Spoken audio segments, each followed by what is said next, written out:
If your algorithm is anything like mine, you might have seen this idea of a personal curriculum going around, and I am obsessed. There's just something about the fall. It's the start of school again. Even if you're not in school, you feel that in your bones that it is the start of the new academic year. So what better way to embrace the season and to set some goals for the new month but to start a fall curriculum?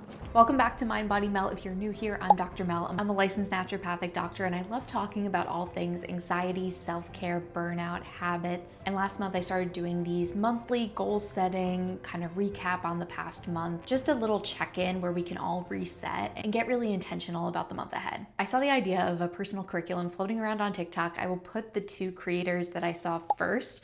I know there's been tons now, but I think these are two of the ones who kind of originated the idea. I'll put their handles up on the screen and in the description below so you can check them out. But basically it's this idea of creating structure around personal development, things that you want to learn about, anything that you're curious about. And this really appealed to me because I have a lot of interests, I have a lot of hobbies, but sometimes I don't have a lot of structure with it, and I just have a lot of intentions where, oh, I'd love to learn more about that, I'd love to spend more time about that, but without creating a real plan, sometimes those ideas can just kind of fall apart, right? It's a lot easier to just sit and scroll at the end of the night or to watch TV, but by having this curriculum, with having a real plan in place, it makes it a lot easier, I'm hoping, to be able to follow through on some of these intentions that I want to keep. So in this video, I am going to walk you through the fall curriculum that I created for myself. I'm also going to do a little recap on August, check in with the 3-2-1 goals that I set last month. If you're not sure what I'm talking about, go back and watch the August reset video. If you are looking for more of a way to set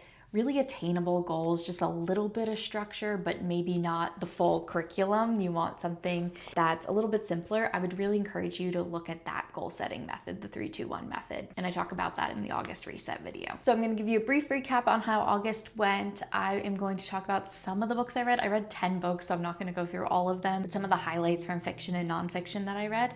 And then we're gonna dive into the fall curriculum for September. So if you wanna just jump ahead to that, I have timestamps in the description too. For the month of August, it was still summer and I was just craving a tiny bit of structure, but not some like very serious habit tracker goal setting method. I came across the 3-2-1 method where you do 3 things daily, 2 things weekly, and 1 thing monthly. And I really liked this for August. It's something that I'm gonna keep in mind any month that I'm feeling like I don't wanna be really overwhelmed with my goals, but I wanna set a couple. This was a really nice structure. I did not do this perfectly by any means. My 3 daily tasks were to do an activation every day, which I will say that I did do that every day pretty much. Might have missed a day here or there, but I just feel so much better when I do those, and I want to keep it up moving forward. It's just something that's kind of become a part of my routine. I look forward to it. I really crave it. It feels like a brain break almost, and it just puts me in this really positive mood. So it's something that's easy for me to do because I feel so good when I do it. The second thing was to journal daily. I wanted to journal 1 page a day. It didn't really happen most days. I would say maybe 1/3 of the days I did it, but that lack of doing it really inspired something for the fall curriculum. So I'll talk more about that later. The last thing I wanted to do was move daily. I think I said 45 minutes. Maybe I just said move daily. And I did this. I was completing a 4-day split from Peloton. I was walking, I was stretching. I really was making movement a part of my life, which is a big goal of mine, is to just integrate movement and to move more. So I'm really proud of that. I felt like I really accomplished that. I finished out 7 weeks of that split. Really proud of that accomplishment too. I feel so much stronger now. I did take a week off. I went on vacation the last week of August to the Outer Banks, had a great time. And I used that as my recovery week where I was just doing active recovery. I did a lot of walking. I didn't do any strength training. I let my muscles take a week off. This has been a game changer for me, is integrating these recovery weeks. I can talk about this more in another video if people are interested, but with chronic illness, exercise is a really touchy,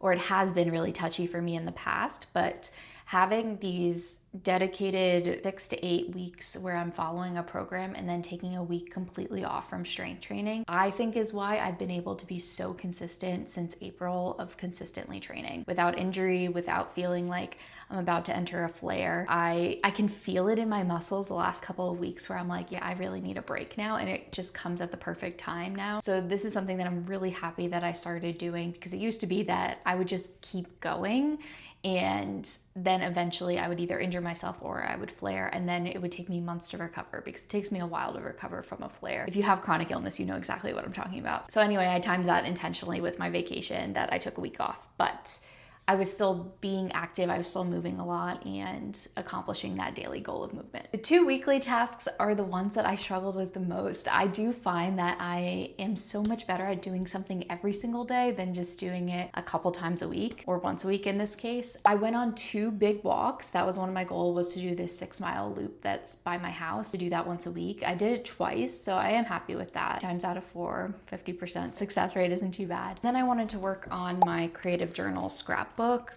which I did 2 sessions. I like to kind of sit down for an hour or 2 and create. I'm still pretty behind. I still have most of July and August to fill out. I've kind of put in the bare bones, but I haven't completed a page for a couple in July. So I finished the summer blend page. So annoying, because this is something that brings me so much joy. When I actually sit down and do it, I'm having the best time. I'm in a flow state where time just passes and I'm creating. But there's such a barrier to sitting down and doing it. Like, I have to get out all my supplies, and I don't know why I have that barrier. Maybe that's something I should journal about. That's definitely something I want to do more in the next month. And the last part of the 3-2-1 was 1 monthly task, and I wanted to do something novel, so something different from my routine. And my brother and I had been talking about going to the Franklin Institute in Philly and they had a bodies exhibit. We're both in healthcare, so it was really fun for us to go. So I got some quality bonding time in with my brother and got to go into Philly, walk around, do something different from my routine during the week. And we had such a great time. I'm really glad I did that. And I think that's a great goal to have, is once a month just doing something different. Like, it really invigorated me and gave me a lot of fresh energy. Reading wise, I did a lot of reading on my Kindle this month, so I will put the book covers up on the screen. Nonfiction wise, I read a book called Super Communicators. I really enjoyed this one. A lot of different examples of why some people are better at communicating with other people. And while some of that is innate, there are a lot of different things that you can learn to become a better communicator. It talked a lot about body language and what is not said in a conversation. I found that really interesting to read about. I will say that the one critique I had about this book and why I gave it a 4 out of 5 stars is that I would have appreciated if they had talked about trauma and the impact that can have on communication. They kept talking about how some people can just sense from other people how they're feeling. And I think it really could have benefited to have an example of how trauma heightens that nervous system response that we talk a lot about on this channel, and how that might be playing a role in almost preservation and survival, and how picking up on those small body language tweaks might have kept them safe. I think that could have been a really great addition to the book. I think that probably would have added too much scope. So I understand them keeping it more narrow focused, but I think that could have been a really great addition to it. Fiction-wise, the first 5-star book I read of the month was Before I Let Go by Kennedy Ryan. I don't know what took me so long to read a Kennedy Ryan book. Wow, that woman can write. I've been feeling kind of burnt out on the romance genre in general. It's just been a lot of insta-love stories lately and a little bit too much fluff. And sometimes that's all you want to read, and I totally get that. I think I've just been craving a little bit more than just the tropes of the genre, and this book delivered. This book had so much depth to it, with a beautiful love story that moved me to tears. Really complex themes. I don't think I've ever read a romance book with divorce and reconnecting. I really enjoyed the relational dynamics. I feel like it described the nuances of human behavior so well. I was really rooting for these characters, and yeah, cannot recommend enough. Did read the second one in the series. I didn't enjoy it quite as much, but I am going to read the third, and will definitely be reading all of Kennedy Ryan's backlist. And then this morning, I just finished Mistborn by Brandon Sanderson, and these are my 2 genres, romance and fantasy. These are my favorite genres to read. I have not read a Brandon Sanderson book either, partly because that man has so many books, and I knew that once I started, it was going to be, the next year of my life reading these books. Wow, what a masterclass in fantasy writing. Just such an immersive story. The adventure, the heist of it all. I love the found family themes. There's a lot of moral themes as well that were really interesting to think about. The politics, the intricate magic system. I mean, he's a legend for a reason. This was a masterful story, and I'm really excited to read more of his work. Please let me know below, what was the best book that you read this month? I'm always adding to my list. I love to read, and I would love your recommendations. So that was the month of August. Let me know down below, how did your August go? For me, it was just a really nice ending to the summer. Still keeping things easy, not being too overly structured, but making an intentional effort to do the habits that I know make me feel really good. Now it's time to move into some of our September goals and set our fall curriculum. I am so excited to dive into this. I chose 5 classes for my fall curriculum. I'm thinking this is going to be September and October, just with how many books I have on here and kind of my natural interest levels and things. I'll probably be wanting something new by the time November comes around. So I think 8 weeks is a great course.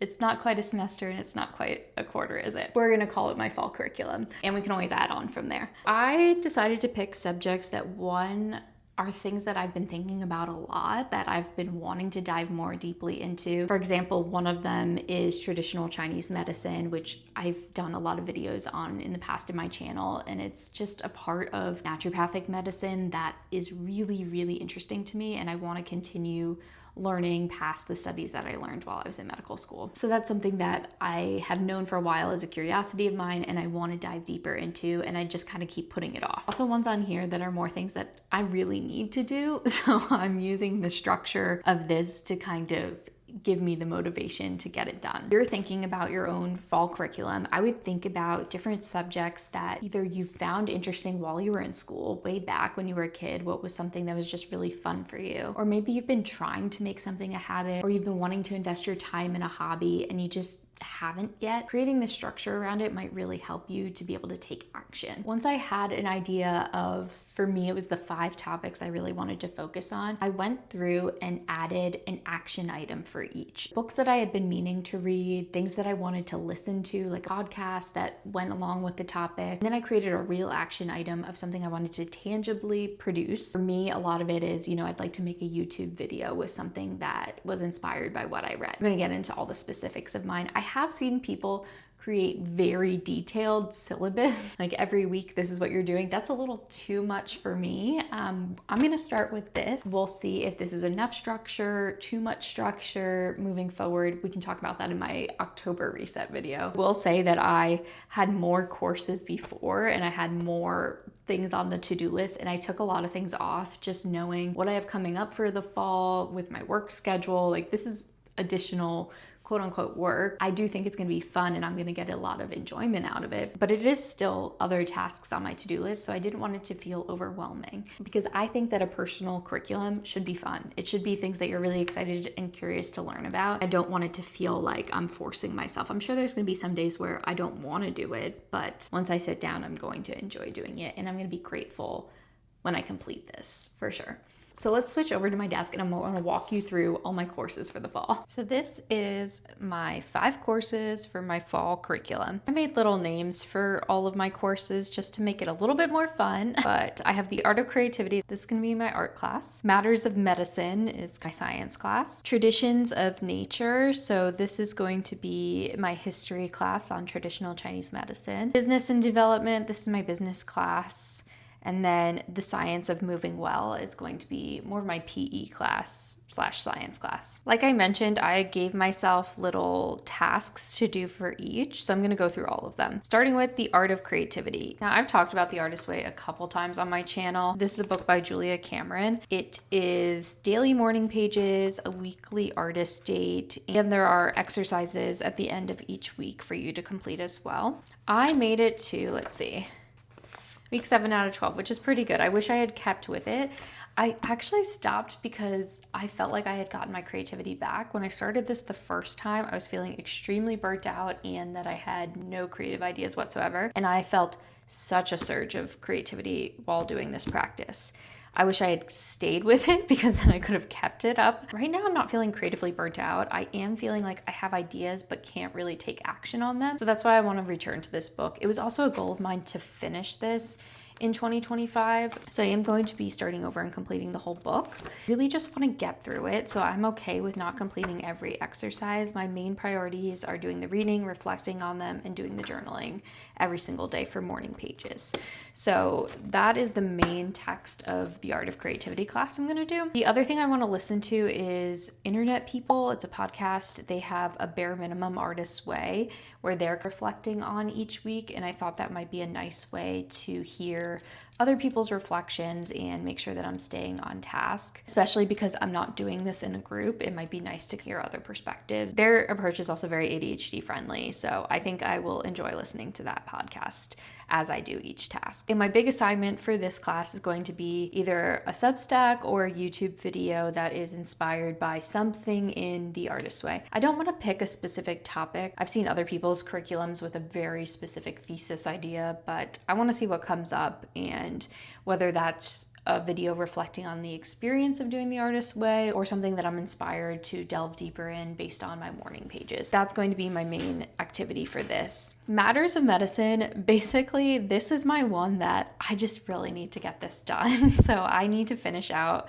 all of my continuing ed credits to renew my license to be a naturopathic doctor. This is something I have to do every year, and last year I left it to December at the very last minute. I was doing continuing ed videos at midnight before I needed to send it in. I would love to get all of them done in September. I also think some of my conference videos are expiring very soon. I need to get them done anyway. This will be a nice kick in the pants to do it. My activity for this is to assemble all the certificates I need for renewal, which will take some time. You have to send them all in and make them into a PDF. So that'll be my big task for this one. Traditions of Nature. So the main text that I'm going to be reading is The Web That Has No Weaver. This is a very famous Chinese medicine text. I have tried to read this in the past and I've always read it like before I'm going to bed. I'll read a couple pages, but this is dense. This is a book that I want to sit and take notes. I want to highlight and I really want to absorb the material. My plan is to set aside an hour a week to work on this, and I'm really excited about reading this. I've read parts of it before and I really enjoyed it, so I'm looking forward to finally reading the entire text. And again, my activity is going to be a Substack or a YouTube video inspired by whatever I learn in this text. For the business and development course, I really want to expand my knowledge and work more intentionally on my herbal products business, Mind Body Herbals. I have a couple videos on my channel walking through the process of developing new blends and behind the scenes of my business. So if that interests you, I'll have those videos linked. For a text to read, I picked out a business book that I have on my shelf that I haven't read yet. This one is Sell with a Story, so more of like a sales marketing book that uses storytelling for sales. So this is something that I've been interested in, and again, a book that I want to highlight, take notes on, and read intentionally. It looks like I made it through one chapter, so hopefully we'll make it through the whole book this time. And then I have an herbal business course that I have been working through, and over the summer I just kind of dropped off on it, but I would like to finish it. I believe I'm halfway done. I have about 3 modules left, so I want to complete that and get that done. And my activity for this is going to be develop one tincture formula. I would love to be able to release a tincture for Black Friday. I have a lot of ideas. I just haven't set aside the time to really develop it. So this will be great for this business and development course. And lastly, the science of moving well. One of my, if not my main goal of my life is to move as well as I can for as long as I can. So this is a continuation of my split training that I've been doing. I just ordered this book, so I can't show it to you, but I'll put a picture up on the screen. It's called Super Agers. It's about longevity science. It's supposed to be very evidence-based. I'm really fascinated with longevity right now, especially with the focus that I've had on my fitness right now. I think this will complement my workouts really well and be inspiring. And then I use the Peloton app for my workouts. I like having a coach in my ear. I like following along and getting those visual cues of the video. I do all the workouts in the gym. I just set up my phone. In particular, I really like Rebecca Kennedy's workout. I did kind of want to do a different split. I just finished this split last month. I've decided to repeat it for 8 more weeks because it was a really nice mix of the interval training, call it a hike. It's just intervals on a treadmill. And then 2 days of upper body and 2 days of lower body. And you're done in 45 minutes, which I love. So I'm going to do 8 more weeks of this. I just felt like I got really strong. The movements felt good in my body. The number of days, the timing, I got in both my strength and my cardio. I do like to walk in addition, which you'll see. I'm going to do 8K steps a day, 8,000 steps a day. That is mainly because sometimes I do find it harder when I have a day where I'm strength training to get in 10K steps. If I'm not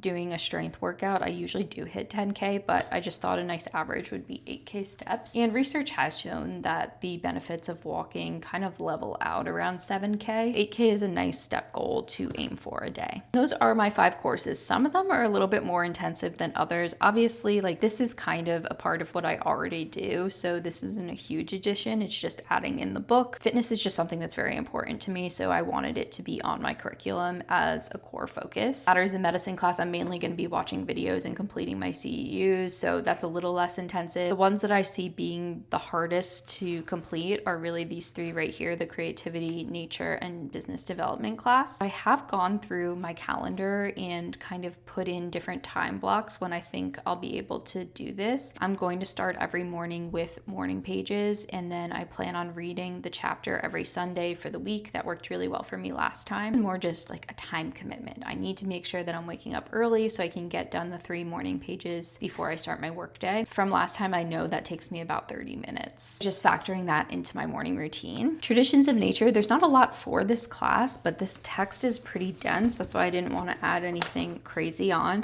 And I'm also leaving room for, if I see an interesting podcast, and as I'm reading this, I know it's going to pique other rabbit holes I want to go down. So I can always add to this course, especially next month in October, if I'm not through everything. I think setting aside an hour a week to work on this, to take notes, to read it, to really digest the material, I have kind of put that on my calendar when I think that could happen. And then this is actually the most intensive because all of these are kind of different tasks, but I didn't know how else to bring them together. But setting aside, time to read. These are mainly video lectures, and then there's some journal exercises that go with it, and then time to work on the tincture formula. I do want to start working on it, but I really want to work on it after I finish the business course because they talk a lot about creating tinctures. So I want to make sure I get through that material before I start working on this. I'm feeling really good about this. I think this is a nice mix of my current interests. I am itching to add more things on. Like I would really like to crochet and work on the scrapbook and have those on here, but those are also things that I know I'm going to do. They can be more of a focus in the winter months, but right now I'm feeling like this is where, for my business, for my natural curiosity, kind of what I want to focus on for especially September into October. So that's my curriculum for the fall. I would love to hear what yours is, what classes you're taking, what you're interested in learning more about. Definitely drop those below. I would love to hear. And if there's anything in my courses that you think that I should read more about, a podcast that related to those topics, please let me know. I would love to see that. I do want to stress that I think it's important to not just make the curriculum, but think about how you're going to complete these in your current schedule. That was something that I had more classes on there, and then when I started realizing how many books I wanted to read and how many different projects I wanted to do with my current work schedule, I just realized it wasn't feasible and I was setting myself up for failure there. So start simple. Even 5 might be too much. Maybe start with 3 or 4 classes and set aside different time blocks in your week. Are you going to do it for 2 hours on a Saturday? Are you going to wake up early and fit in 30 minutes? Are you going to do it when you get home from work? Really think through when this is going to happen and how you're going to make it a priority if it's something that matters to you. And also think about how you're going to check in and make sure that you're making progress on these goals. I'm planning on making a little habit tracker that I can check off each week that I worked on it. Obviously giving myself some grace if some weeks it doesn't happen, but always having a weekly check-in. I think I'm gonna check in every Sunday with how I'm making progress on my goals. That's also when I plan on reading the Artist's Way chapter, so that's a nice natural check-in point for the week. Maybe for you, it's every Monday morning or Sunday afternoon, you go to a coffee shop and you set up for the week, you check in how the past week goes. Try to find some type of check-in point during the week. Kind of remind yourself that this was something that you really wanted to do and find a way to make it happen. If you like this video, please make sure to hit the like button so I know that you're interested in these monthly recaps, these monthly resets, and hit the subscribe button so you don't miss a video. I do upload new videos every single week, all on the topics of self-care, habits, burnout, anxiety, mental health. So if that sounds good to you, make sure that you hit the subscribe button. I hope you had an amazing August and you have an incredible September. We're gonna check back in next month for our October reset. We'll see how all of this curriculum went for September. I hope you have an incredible September. I hope it's filled with fun things, so much learning, and making progress every single day on the life that you want to live. Until next time, I'm rooting for you every step of the way.